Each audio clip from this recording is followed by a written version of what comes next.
Oi, gente, boa noite! Tudo jóia? Eu resolvi voltar pro conceito do que é chá hoje, porque eu tenho feito alguns workshops, algumas pessoas têm entrado por direct, algumas pessoas têm conversado comigo e ainda continua como se fosse uma dúvida do que é chá. Né? Então, como é a base de tudo que eu faço, eu tô só voltando aqui para umas anotações que eu fiz pra gente não deixar de abordar, tá? Então, como é a base de tudo que eu faço, como é a base de todo o entendimento, né, do trabalho e etc., então eu não quero deixar nenhuma dúvida de lado.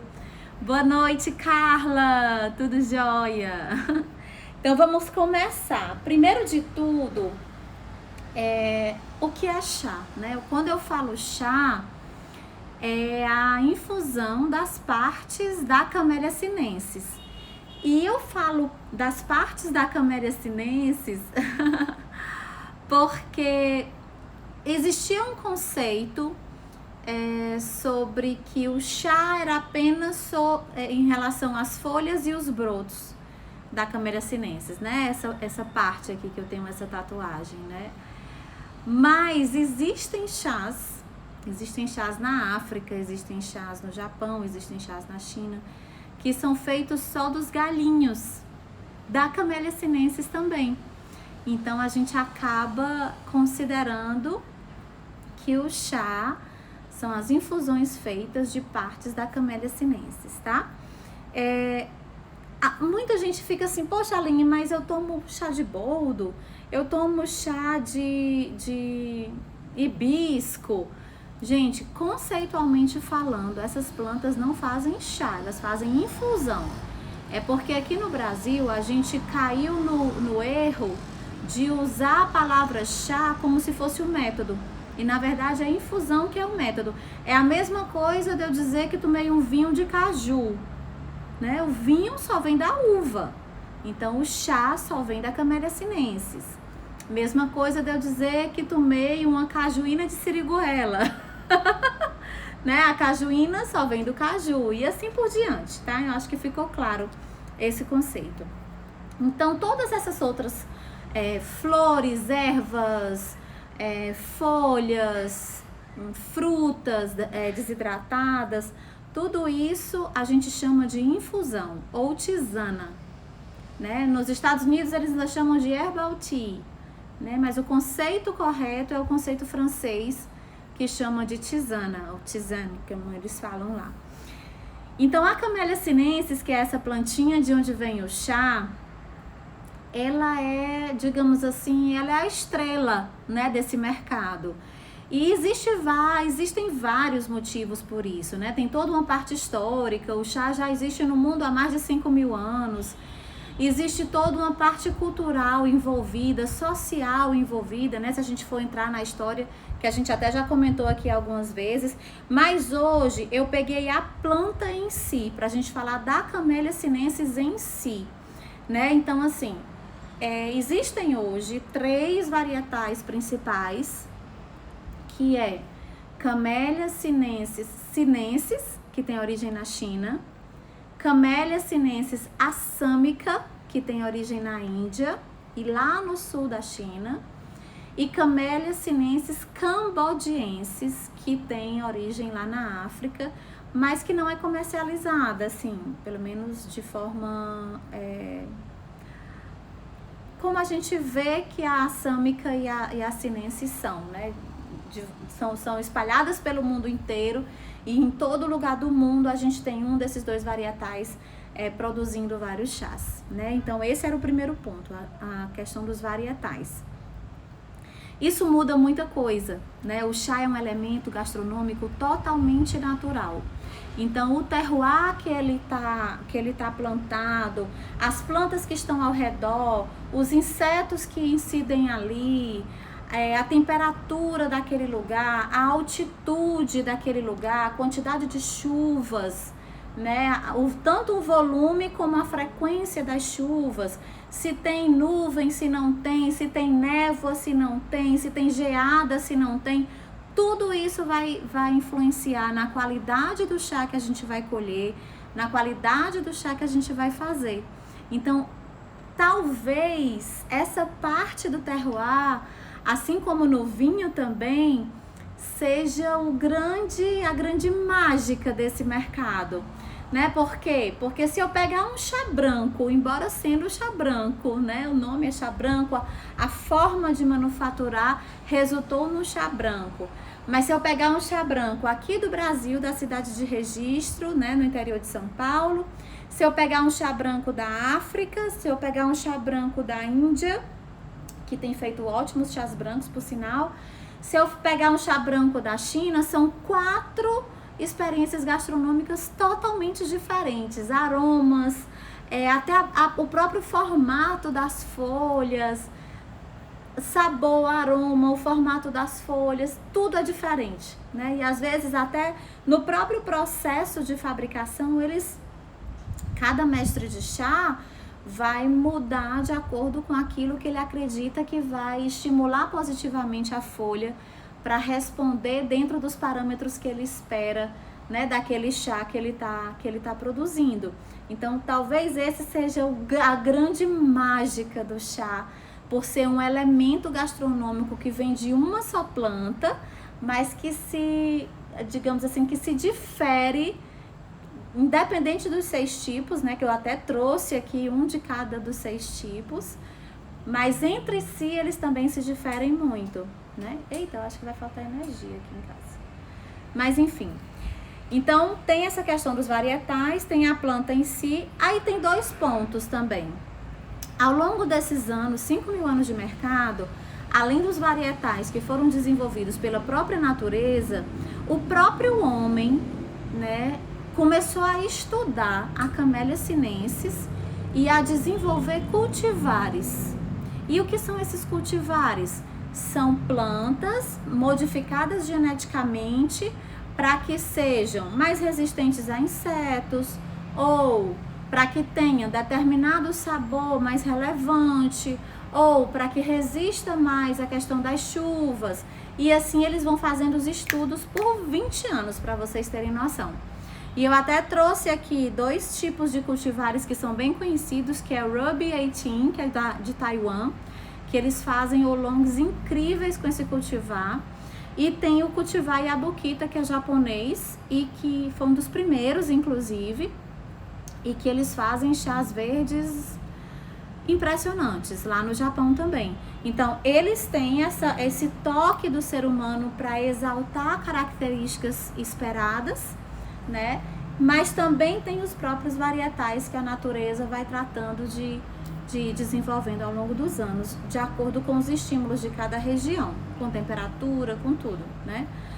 Então, varietais, planta em si e sazonalidade. Existem chás que são totalmente diferentes de acordo com a época do ano que eles são colhidos. A gente vê isso com muita frequência na Índia, na Tailândia, em Taiwan também. Esses locais, eles têm um fenômeno meteorológico chamado monções. Então, o chá da colheita de primavera tem um aspecto e tem um sabor.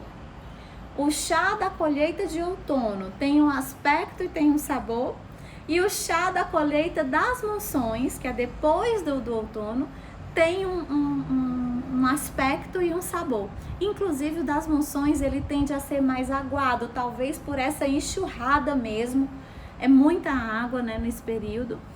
E ele tem também essa característica. Então, até a sazonalidade, ela vai influenciar no sabor e no aroma dos chás que a gente vai poder degustar. É outra peculiaridade e pelo fato de ser um elemento gastronômico natural. Coloquei também a questão do crescimento lento, né? Assim, a gente, historicamente, ao longo desses anos, se observou que nas regiões que tem um crescimento mais lento, esse chá, ele desenvolve mais aromas e sabores. Esse crescimento mais lento, ele se dá por conta de altas altitudes, a própria atmosfera faz com que a planta tenha mais dificuldade de crescer. e querendo ou não, isso vai desenvolvendo mais aromas e sabores na planta. Eu até coloquei aqui outros aspectos, ó. No caso das condições de frio, né? Existe um fenômeno que é a questão do inverno mesmo, nesses locais de mais altas altitudes. O inverno é muito rigoroso, né? Então, assim, tem chá que cresce nas montanhas do Himalaia. Então, imagina como é que não é o inverno lá. E essas temperaturas menores, ela faz com que a planta se proteja e se guarde. Então, o crescimento nesse período, ela está guardando nutriente, é como se ela não soubesse quanto tempo vai durar. Então, ela guarda tudo dentro dela. Então, acaba que nesse período do inverno, ela cresce muito mais lentamente. E quando chega na primavera, assim que passa o inverno, ela libera todos esses nutrientes, ela libera todos esses sabores e esses aromas. Não é à toa que existem chás, por exemplo, nas montanhas de Darjeeling, na Índia, os chás mais preciosos de Darjeeling, os chás pretos mais preciosos, são os da colheita da primavera. Por quê? Porque a planta estava toda encolhidinha e na hora que apareceram os primeiros raios de sol, ela liberou todos os nutrientes, liberou todos os antioxidantes, liberou tudo de melhor que ela tinha para oferecer. Então é um chá muito rico em aromas e sabores e em nutrientes, né? Então isso também é muito legal e é por ser um elemento gastronômico natural, né? É muito suscetível a todas essas mudanças e isso é muito legal. Outro ponto importante, a influência da colheita, né? Aqui eu coloquei que assim, a depender do chá, por exemplo, chás brancos e chás verdes, a colheita padrão desses chás é colheita imperial ou colheita fina. O que é a colheita imperial? A colheita imperial é só o broto, ou o broto mais uma folha, e a colheita fina é o broto e as duas primeiras folhas, que são essas aqui, ó, as mais tenras, as mais novinhas. E por que que isso muda muito em aroma e em sabor, né, e em nutrientes? Porque são nesses bebezinhos aqui da Camellia sinensis que estão acumulados a maior quantidade de antioxidantes. É literalmente como se a planta estivesse cuidando de um bebê que acabou de nascer. Então ela joga para lá todos os nutrientes que ela tem, ela joga para lá tudo de melhor que ela pode oferecer. Então acaba que o sabor é mais delicado, né? Assim, até a cor do licor é uma cor mais clarinha. Então, assim, é como se fosse realmente um diferencial para determinados tipos de chás, né? Essa colheita de primeira, segunda e terceira folha, ou colheita de broto, primeira e segunda folha, né? É uma característica. Por exemplo, existem chás oolongs, os oolongs lá das montanhas de Ui, por exemplo, na China, eles são feitos com as folhas mais antigas, né? Então, terceira, quarta e quinta folha, em geral. Então, eles passam essa primeira colheita, fazem os outros chás, e essas folhas mais antigas, que são folhas mais grossas, são folhas mais resistentes, ela passa por uma manufatura especialíssima, que são chás incríveis também, mas com outro caráter, com outra característica, né? Característica de oolongs escuros, que a gente chama, né? Eu trouxe aqui para vocês, inclusive, ó, um chá branco, dá para ver direitinho, ó. Trouxe para vocês o chá branco aqui do Brasil, da cidade de Registro. Esse daqui é da família Shimada. O varietal que eles utilizam lá é o varietal assâmico, né? Por conta do nosso clima ser mais parecido com o clima indiano do que com o clima chinês. Olha o tamanhozão desse broto. Aqui são só brotos, é um Silver Needles da família Shimada e é incrível. Então, esse daqui é colheita imperial, né? É só o broto e é colhido com todo cuidado para que não oxide, para que não machuque, para que não prejudique a colheita seguinte. Então, tudo isso é encantador demais, porque é você lidando diretamente com a natureza, é você usufruindo diretamente daquilo que a natureza tem para oferecer. Outro ponto, coloquei aqui a influência da própria manufatura do chá, né? Então, assim, Os chás mais nobres, os chás mais ricos em nutrientes, em aromas e em sabores, eles são feitos praticamente à mão. Existem algumas máquinas, mas são extremamente rudimentares. Para vocês terem ideia, eles usam esteiras no chão para deixar o chá secar. Eles usam woks, né, panelas, né, para esquentar o chá verde e matar o verde, como a gente chama, né, que é, digamos assim, bloquear as enzimas da oxidação, né. Na China são woks, grandes woks que a gente às vezes até tem em casa, só que são de tamanho maior. Então, assim, são instrumentos que ao longo de todos esses anos de manipulação dessas folhas e de descobertas de novos aromas e de novos sabores, eles procuraram desenvolver, digamos assim. Claro que existem máquinas, por exemplo, no caso dos oolongs, esses mais escuros que eu falo, que são, por exemplo, os de Ui, mas que também tem os de Taiwan, que são os Baozong, eles têm uma parte que é um enrolado, né? Eles são, a gente chama rolled. Eles são colocados em cestas de bambu e são, assim, enrolados, assim. Eles fazem um movimento que as folhas fazem esse enrolado. Já desenvolveram máquinas para isso e que imitam esses movimentos humanos, né? Mas eles com esse conjunto de fatores, né? A colheita adequada, o clima e a manufatura, né, em boa parte do processo, ou essas máquinas mais rudimentares, faz com que esses chás sejam realmente chás gourmet, chás premium, como quiser utilizar, contanto que dê ao chá essa importância e esse valor que ele realmente tem, né? E finalmente a estocagem, né? De nada adianta o chá ter passado por tudo isso, por todo esse cuidado na colheita. Não sei se eu comentei com vocês hoje, mas existem chás brancos que as mulheres elas colhem com tesourinhas e luvas, exatamente por essa delicadeza que tem num broto como esse. Né? Então, de nada adianta todo esse cuidado lá de quem está fazendo, lá da fazenda de chá, do jardim de chá, se quando chega aqui a gente guarda em vidros transparentes que vão oxidar o chá, se quando chega aqui a gente bota dentro de um armário junto com especiarias, que aí vai misturar o cheiro das especiarias. O chá é muito, digamos assim, ele é muito bom companheiro. Então ele realmente absorve tudo quanto é aroma que tem ao redor. Então a gente tem que ter muito cuidado com essa estocagem. A loja que a gente compra tem que ter muito cuidado com essa estocagem, né? A gente vê nessas casas às vezes de alimentos naturais que eles botam os chás dentro de potes acrílicos transparentes que você levanta a tampa, mete a cara dentro para cheirar. Gente, de verdade, eu não acho nem higiênico, né? Eu não acho nem higiênico isso. Por aí afora, aonde você for, eles permitem que você cheire a lata. Mas é de bom tom que você cheire, né? Só pra você, de forma assim, pra não deixar o seu rosto entrar dentro do recipiente e você de repente cair cabelo. O que quer que seja, querendo ou não, é um alimento, a gente tem que cuidar como tal.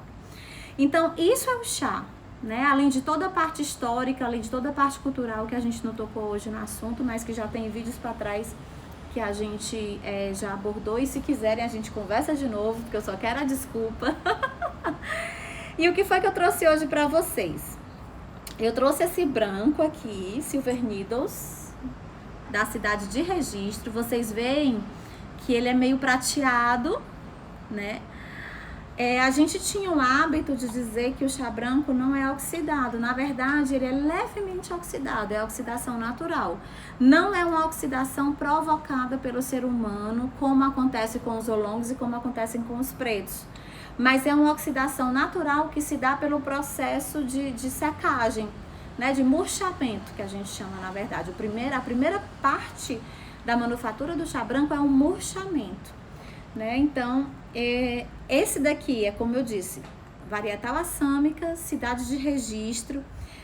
Aroma e sabor vai entre mel e lixia. O licor é bem clarinho, bem branquinho, transparente na verdade. E é chá, né? Aí trouxe outro chá aqui. Esse aqui é o Junshan Yizhen, que é um amarelo. É um dos chás mais raros que tem, só tem na China, né? Na província de Hunan, que a gente chama. Esse daqui também é chá e é totalmente diferente do branco. Até o modo de fazer é diferente do branco, porque no caso do branco, do chá branco, o processo de manufatura mais característico é esse murchado. O que é o murchado? Só eu chegar da feira com as minhas folhas, alface, rúcula e etc. Colocar ali em cima da pia da cozinha e dormir e esquecer essas folhas lá na pia da cozinha. Quando eu chegar de manhã para pegar, elas estão murchas. Elas perderam água, elas perderam o líquido que tem nas folhas. Esse é o processo do chá branco. Ele é secado um pouco ao ar livre durante 2 ou 3 horas. Depois ele é secado dentro de uma sala, nessas esteiras que eu falei. E a intenção desse murchamento, né, da gente deixar essa folha murchar, é porque na hora que a água sai da folha, ela concentra os nutrientes, os aromas e os sabores. Então é um chá extremamente aromático, extremamente saboroso e delicado, né? O chá branco é o chá que menos tem interferência humana na sua fabricação. No caso do chá amarelo, eu até coloquei assim, ele é um chá mais raro, é um chá que a manufatura dele demora muito tempo, demora cerca de alguns dias. Ele passa pela colheita, também é colheita fina, né? Primeira folha, os mais, digamos assim, os mais trabalhados são só de brotos também. Esse daqui é só de broto, que é o Yizhen. E tem outros chás amarelos, que é o broto mais as 2 primeiras folhas, que também é da mesma região. Em geral, se faz nessa região de Hunan, da província de Hunan.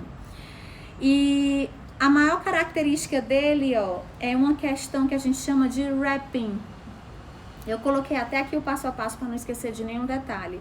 Ele é colhido, vai para um pequeno murchamento, também como branco. Em alguns casos, não é toda vida que o mestre de chá coloca o chá amarelo para murchar.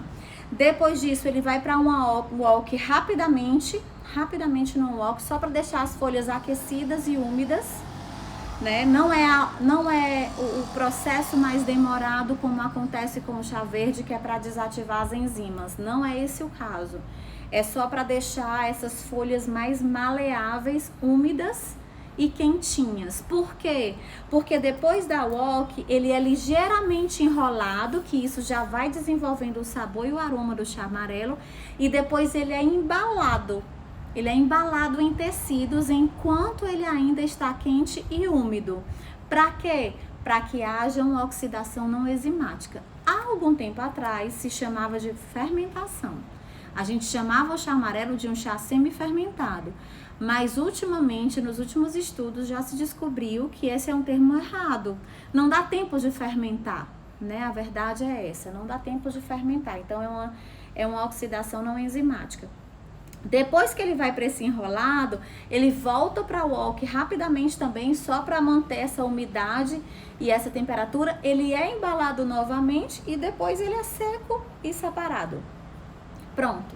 Esse é o processo de fabricação do chá amarelo. É um processo mais demorado. De todos os chás, exceto pelos chás escuros, é um processo mais demorado. Tem poucas famílias fazendo, é mais difícil de comprar, mas é um chá bem especial. Deixa eu só tomar um gole aqui da minha kombucha.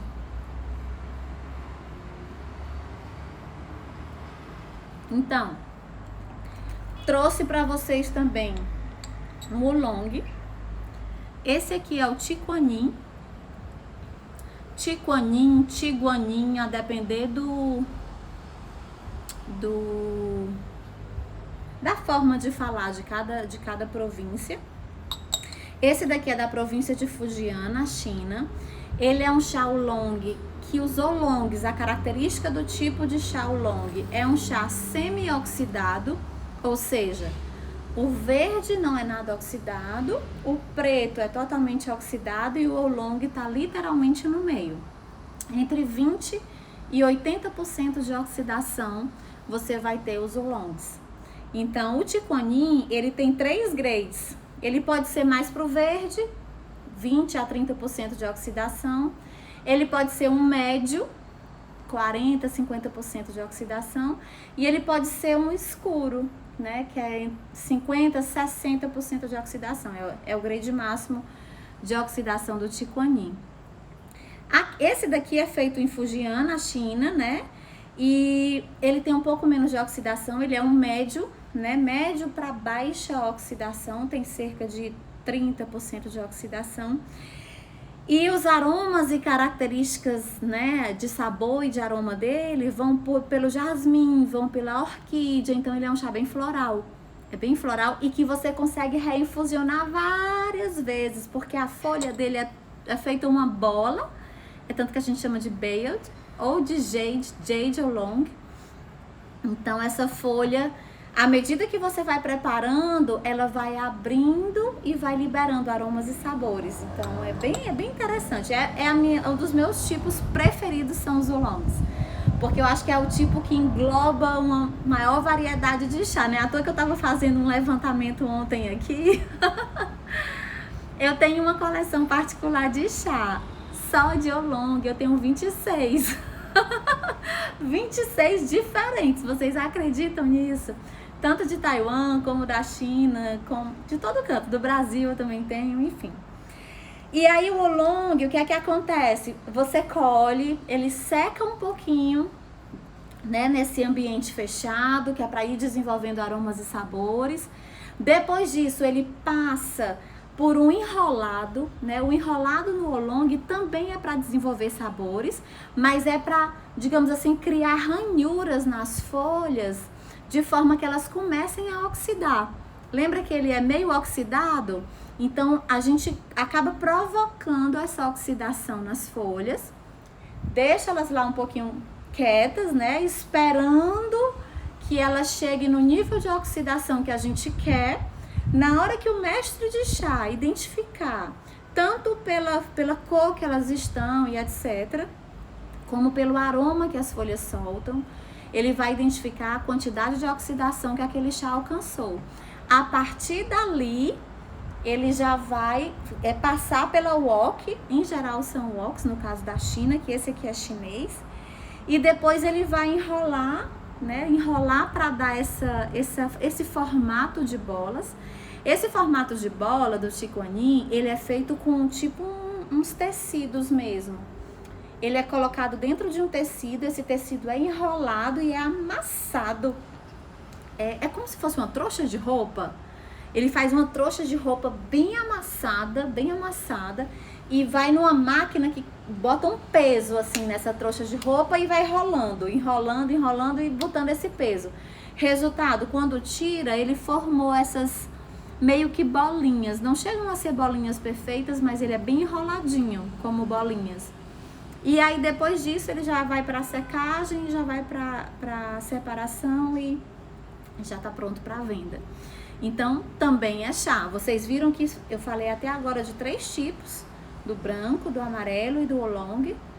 Todos eles são totalmente diferentes no que diz respeito a caráter do chá, né? Caráter a gente chama aroma e sabor, cor, etc. E os 3 são chá. Os 3 vieram da Camellia sinensis, né? E 2 deles, inclusive, são da China, mas são feitos de forma totalmente diferente. Outro chá que eu trouxe pra vocês foi o Longding. Esses dias eu fiz até um post só sobre Longding. Ele é bem interessante, ele é a folha bem verde, não sei se tá dando pra ver, a luz aqui é meio amarelada. Mas ele é bem verde, ó. E as folhas são achatadas, que essa também é uma forma de a gente desenvolver aromas e sabores. De frente ela é assim, ó, e de lado ela é um papelzinho, tá vendo?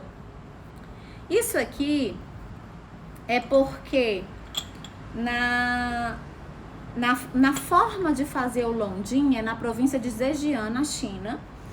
E o chá verde, como é que acontece? Você colhe as folhas, broto, primeira e segunda folha em geral. Aqui, se a gente for mexer, a gente encontra o broto e as 2 primeiras folhas. E aí, o que é que acontece? Na hora que ele vai matar o verde, ou seja, que ele vai bloquear as enzimas de oxidação, ele pega as WOX e ele sai pressionando as folhas na parede da WOC, com a mão mesmo, de forma que ela vá criando essa forma achatada. A gente chama achatada ou aplanada, a forma da folha do londim. E uma curiosidade do londim que, assim, meu marido até fala assim, meu Deus, quem escolhe um chá desse para beber? É porque o aroma dele, quando tá pronto, é como se fosse o couro do frango assado. Aquele cheirinho de couro de frango assado. É uma delícia. E o chá é sensacional. Ainda fica um pouco desse sabor, mas o chá é incrível. Chegou, salivei, notaram? Desculpa. E aí, o que é que acontece? Já falei, né, que essa questão eles pressionam essas folhas na parede da WOC para que o chá desenvolva aroma e sabor. A gente chama que é um aquecimento seco, no caso da China. Por que a gente fala de aquecimento seco? Porque no Japão, a forma que eles bloqueiam essas enzimas é diferente. Eles passam as folhas por túneis de vapor da água quente. Então é diferente. No caso dos chás verdes chineses, eles tendem a ter um sabor mais adocicado. Por quê? Porque o processo de bloqueio dessas enzimas é um processo mais demorado e ele acaba liberando glicosídeos, que são elementos doces que tem dentro da folha. Então, em geral, a análise sensorial desses chás, o gosto básico é o doce. E isso eu queria chamar bastante a atenção de vocês, porque não é difícil alguém chegar para mim e dizer, ai, Aline, chá verde é muito amargo. Não é. Se for bem feito, se for feito com a temperatura certa, pelo tempo certo, o gosto básico do chá verde é o doce, né? Como todos eles, na verdade. Dificilmente você tem um chá que é feito para ser amargo. Existem vários, mas em geral são doces. Enfim, aí do preto, eu trouxe aqui o Ceylon OP Petagala, que é do Sri Lanka, que aí já é uma folhinha pequenininha, olha só. Já é uma folhinha bem pequena, acho que tá dando pra ver, menor do que a minha unha. Ela é torcida. Esse chá, lembra que eu falei que os chás que são plantados em altas altitudes, eles desenvolvem mais aroma e sabor? Pois esse daqui, que é o Ceylon OP Petagala, ele é do Jardim de Petagala. É o nome de um jardim que tem na província de Dimbula, no Sri Lanka. E é uma plantação de altas altitudes. Então, é um chá maltado, né? É um chá muito saboroso. E a forma de fazer o chá preto é bem interessante, porque assim, a gente vai fazer aquele enrolado que a gente comentou que faz no oolong, para que hajam essas ranhuras nas folhas. Para quê? Para estimular a oxidação. É o contrário do chá verde. Então, a gente estimula essa oxidação.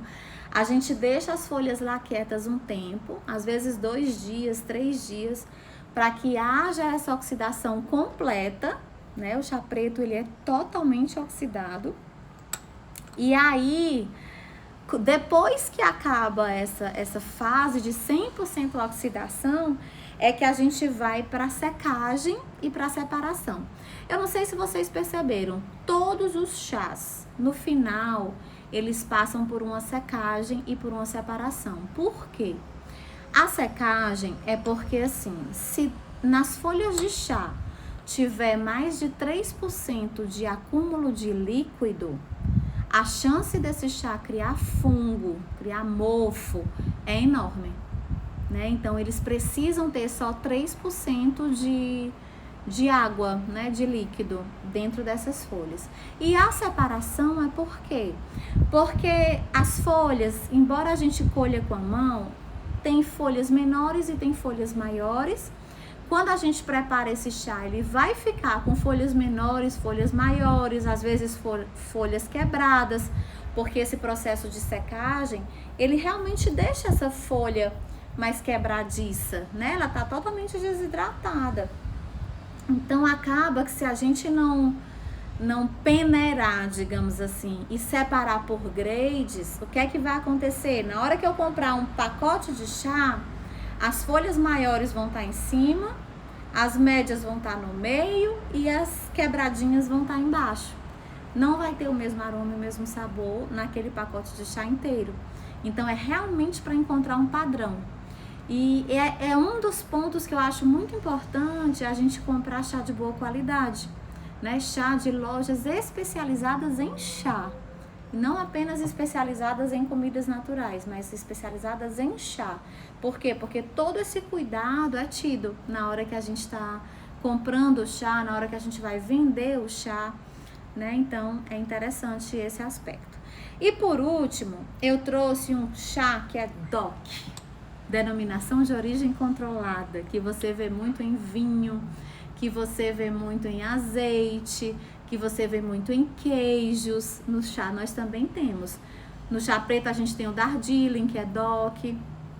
No chá escuro, que é esse daqui que eu tenho em mãos, é o puer de folhas soltas, esse daqui. Só pode ser chamado de puer se ele for da região de Puer. Então, ele cresce na província de Yunnan, na China. E esse chá, ele foi desenvolvido há mais ou menos 1000 anos. Ele foi desenvolvido sem querer, na verdade, né? Assim, há muitos anos a China só usava chá verde. Na verdade, mais de 1000 anos, salvo engano. Porque foi da época da Rota dos Chás e dos Cavalos. A China só tomava chá verde, só fabricava chá verde. E o que foi que aconteceu? A China não era esse país enorme de dimensões continentais que a gente vê hoje. A China era um aglomerado de províncias lutando entre si para uma dominar a outra. Então a China estava sempre em guerra, o tempo todo. E lá na província de Yunnan, ela fica bem no sul da China. Ela fica na divisa com o Himalaia, que de um lado é o Tibete e de outro é a Índia. Então ainda era uma zona fronteiriça. E ela descobriu que os cavalos do Tibete, eles eram muito potentes, assim, eles aguentavam muito estímulo de trabalho mesmo, de subir e descer, aguentavam muito tempo de trabalho, aguentava esse movimento das guerras. E ela começou a mandar chá para o Tibete, no intuito de receber de volta o cavalo, né? Os cavalos recebia sal, recebia tecidos, então tem várias, era um escambo mesmo. E esse chá subia o Himalaia. E aí o que é que acontece? Ele saía da província de Yunnan, chá verde, prensado, né, para facilitar essa carga, porque esse chá ele ia no lombo das mulas ou nos muleteiros. Muleteiros eram homens fortíssimos que subiam o Himalaia até Lhasa, no Tibete, por cerca de 7 meses, 8 meses essa viagem. E eles levavam esse chá nas costas, né, empilhados nas costas. Eu li um livro que o nome é A Antiga Rota dos Chás e dos Cavalos, do Jeff Futz, que é um escritor e fotógrafo e apreciador de chá, que ele chegou a conversar com esses últimos moleteiros que até hoje existem lá. Esse livro é de 2014, talvez ainda existam alguns lá. Bem velhinhos, mas estavam lá. E ele dizia que os muleteiros mais fracos carregavam cerca de 80 quilos de chá nas costas. E os mais fortes, cerca de 120 quilos. Então, esse chá saía de Yunnan, subia a montanha, descia a montanha, passava por rio, passava por chuva, passava por estiagem. Resultado, ele estava ali cheio das bactérias normais do ar, né, que tinha na cidade de Yunnan, e recebia todos esses estímulos de temperatura e umidade e etc. O que é que acontecia com esse chá? Ele fermentava. Então, quando chegava em Lhasa, ele já era outro chá. E eles nem se davam conta dessa mudança. Até que em determinado momento eles começaram a beber esse chá na China. Quando bebiam lá em Lhasa era um chá totalmente diferente. Começaram a estudar e descobriram que a causa era essa. Mas enfim, até hoje os chás preferidos dos tibetanos são os pu'ers, que a gente chama. Eles preparam de um jeito todo diferente. Eles cozinham com manteiga de iaque e vários legumes e bebem assim, né? É uma bebida bem diferente. Eu não sei se eu teria coragem de beber, acho que só para provar. Até porque se eles lhe oferecem, você não pode recusar. E acabou que desenvolveram esse chá pós-fermentado, que a gente chama. O pu'er, ele tem dois tipos. Ele tem o pós-fermentado, que ele é todo manufaturado. E depois dessa manufatura, ele é colocado em condições controladas de umidade e temperatura, para que aí se desenvolvam essas bactérias e comece a transformar esse chá. Então, acaba que é um chá que ao longo dos anos ele vai ficando melhor. Assim como a gente vê que existem alguns vinhos nessa condição também. Esse que eu trouxe hoje para vocês é um pu'er cozido, que a gente chama. Porque eles tentam simular em menos tempo, né, esse mesmo aroma e esse mesmo sabor do pu'er a longo prazo. Não conseguem, né? Não conseguem. Realmente o tempo faz toda a diferença. As bactérias fazem toda a diferença, mas esse daqui, ele é muito característico, assim. Ele tem um sabor bem terroso. Por quê? Porque é estimulada essa fermentação de forma artificial.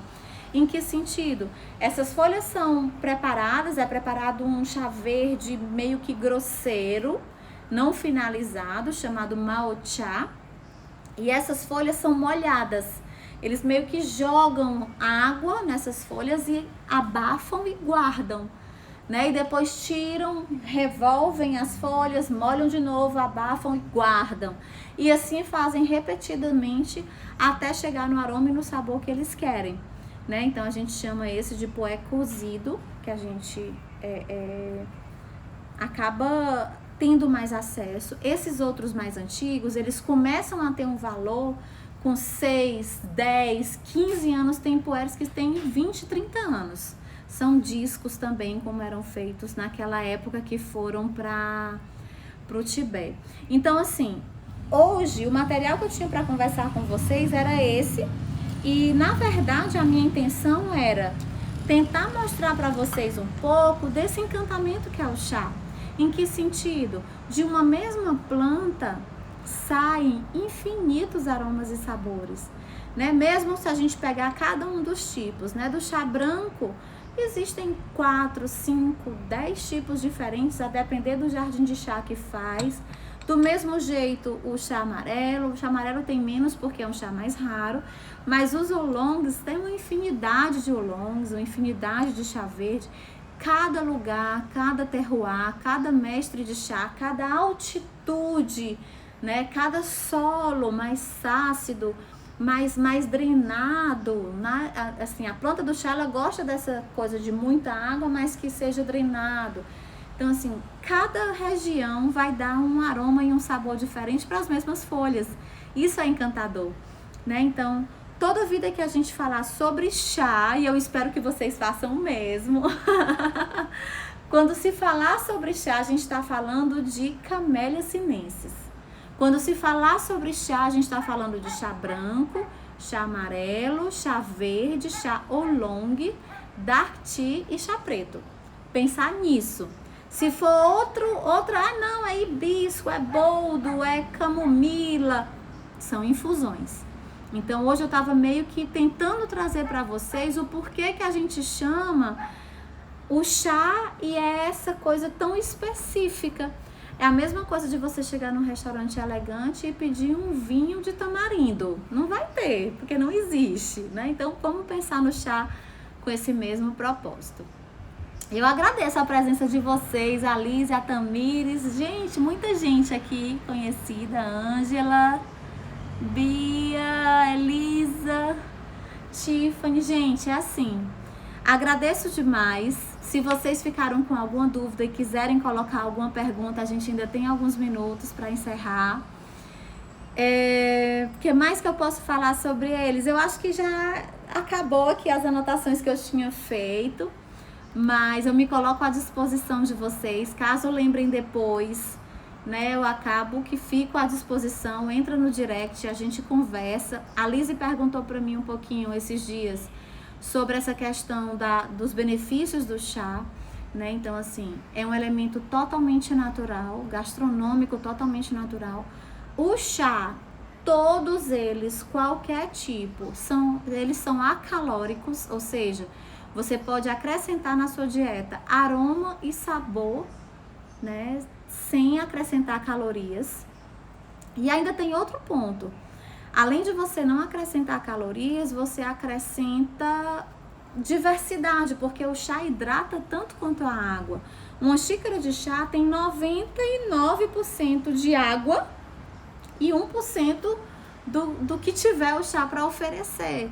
Então, se você precisa tomar 2,5 litros de água por dia, como eu tô agora nesse ritmo, mais ferrenhamente por conta do bebê, que eu tô grávida, eu passo o dia tomando chá, porque é mais divertido do que passar o dia tomando água, né? Porque aí eu faço um, faço outro, e aí a gente vai mudando um pouco essa questão de aromas e sabores. Você pode sim acrescentar esse chá na sua rotina diária, no sentido de escolher um chá que tenha mais cafeína para tomar de manhã, para dar aquele boost de energia.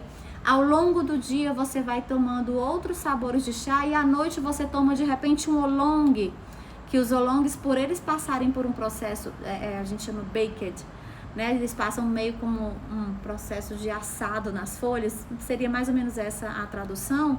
Diminui a quantidade de cafeína que ele oferece, então você pode deixar o oolong para a noite e ele possibilita diversas infusões, então você pode passar a noite inteira tomando oolong, né? Já para de manhã você toma ou chá preto, que é feito em maiores temperaturas, que aí libera mais cafeína, ou chá branco, que tem mais antioxidantes e cafeína por conta dos brotos. Os chás que tem mais brotos têm mais cafeína, por quê? Porque a cafeína é um inseticida do chá, ela é um protetor desse brotinho que está nascendo. Então, chá verde, chá branco e chá amarelo são os que têm maior índice de cafeína, porque são os que têm brotos. Eventualmente tem chá preto que tem broto, tem cafeína também tem a questão da temperatura. Então dá para você brincar com aromas e sabores de uma forma incrível. No caso das refeições, você pode tomar esse dark tea, que são os puers. Por quê? Porque eles têm sim bactérias, então acaba que eles favorecem o equilíbrio da sua microbiota intestinal, favorecem a digestão. Então acaba que você também pode utilizar um puer nas pós-refeições, por exemplo, principalmente pós-almoço.